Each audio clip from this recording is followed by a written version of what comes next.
രാജ്യത്ത് വിലക്കയറ്റം തുടർച്ചയായ 4ാം മാസവും കുറഞ്ഞ നിരക്കിൽ. ഉപഭോക്തൃവില സൂചിക അടിസ്ഥാനമായുള്ള പണപ്പെരുപ്പം ജൂണിൽ 2.1% കുറഞ്ഞു. ഇത് കുടുംബങ്ങൾക്ക് ആശ്വാസം നൽകുന്നതോടൊപ്പം സമ്പദ്വ്യവസ്ഥയിലെ സ്ഥിരതയെ കൂടിയാണ് സൂചിപ്പിക്കുന്നത്. ഭക്ഷ്യ പണപ്പെരുപ്പത്തിലെ ഇടിവാണ് വിലക്കയറ്റ തോത് കുറയാനുള്ള പ്രധാന കാരണങ്ങളിലൊന്ന്. രാജ്യത്ത് 2 സൂചകങ്ങളുടെ അടിസ്ഥാനത്തിലാണ് പണപ്പെരുപ്പം അളക്കുന്നത്: മൊത്തവില സൂചികയും ഉപഭോക്തൃവില സൂചികയും. ഉപഭോക്താവിലേക്ക് എത്തുന്നതിന് മുൻപ് സാധനങ്ങളുടെ വിലയിലെ ശരാശരി മാറ്റം അളക്കുന്ന മൊത്തവില സൂചിക കഴിഞ്ഞ വർഷത്തെ അപേക്ഷിച്ച് കഴിഞ്ഞ ജൂൺ മാസം 0.13% കുറഞ്ഞതായി വാണിജ്യ വ്യവസായ മന്ത്രാലയം പുറത്തിറക്കിയ ഡാറ്റ സൂചിപ്പിക്കുന്നു. പ്രാഥമിക വസ്തുക്കൾ, ഇന്ധനം, വൈദ്യുതി, നിർമ്മിത ഉൽപ്പന്നങ്ങൾ എന്നിവയുടെ മൊത്തവിലയുടെ അടിസ്ഥാനത്തിലാണ് WPI കണക്കാക്കുന്നത്. എന്നിരുന്നാലും ഭക്ഷ്യവസ്തുക്കൾ, മിനറൽ ഓയിലുകൾ, അടിസ്ഥാന ലോഹങ്ങളുടെ നിർമ്മാണം, അസംസ്കൃത എണ്ണ, പ്രകൃതിവാതകം എന്നിവയുടെ വില കുറഞ്ഞതാണ് ഈ ഇടിവിന് പ്രധാന കാരണം. കഴിഞ്ഞ വർഷത്തെ അപേക്ഷിച്ച് കഴിഞ്ഞ ജൂണിലെ WPI ഭക്ഷ്യസൂചികയെ അടിസ്ഥാനമാക്കിയുള്ള പണപ്പെരുപ്പ നിരക്കും -0.26% കുറഞ്ഞു. വർഷാവർഷം ഭക്ഷ്യവസ്തുക്കളുടെ വില കുറയുന്നതിന്റെ സൂചനയാണിത്. ഉപഭോക്തൃവില സൂചിക അഥവാ CPI ആളുകൾ ദൈനംദിനം ഉപയോഗിക്കുന്ന ഭക്ഷണപാനീയങ്ങൾ, വസ്ത്രങ്ങൾ, പാദരക്ഷകൾ, പാർപ്പിടം, ഇന്ധനം, ലൈറ്റ് തുടങ്ങിയ വസ്തുക്കളുടെ വിലയിലെ മാറ്റം അളക്കുന്നു.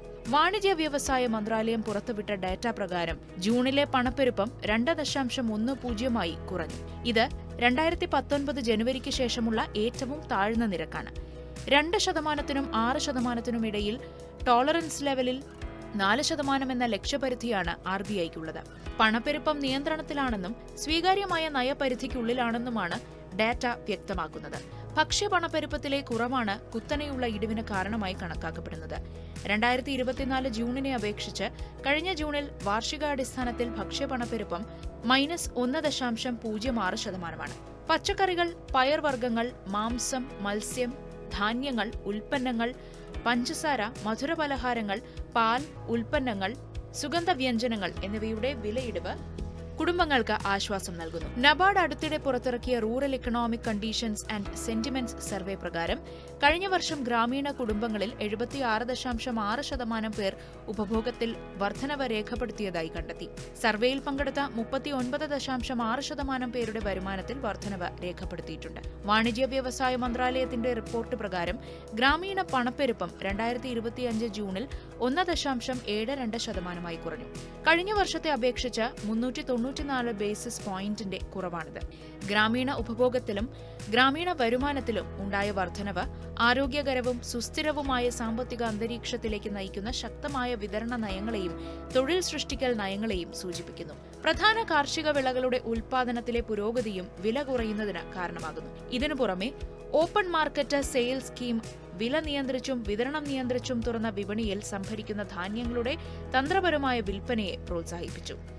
ലഭ്യതക്കുറവുള്ള സമയത്ത് ഇറക്കുമതിയും കയറ്റുമതിയും സുഗമമാക്കുക, സ്റ്റോക്ക് പരിധികൾ നടപ്പിലാക്കുക, 12 ലക്ഷം രൂപ വരെയുള്ള വാർഷിക വരുമാനത്തെ ആദായനികുതിയിൽ നിന്ന് ഒഴിവാക്കി വ്യക്തികളുടെ ഡിസ്പോസബിൾ വരുമാനം വർദ്ധിപ്പിക്കുക തുടങ്ങിയ നടപടികളും പണപ്പെരുപ്പം നിയന്ത്രിക്കുന്നതിൽ സഹായിച്ചു.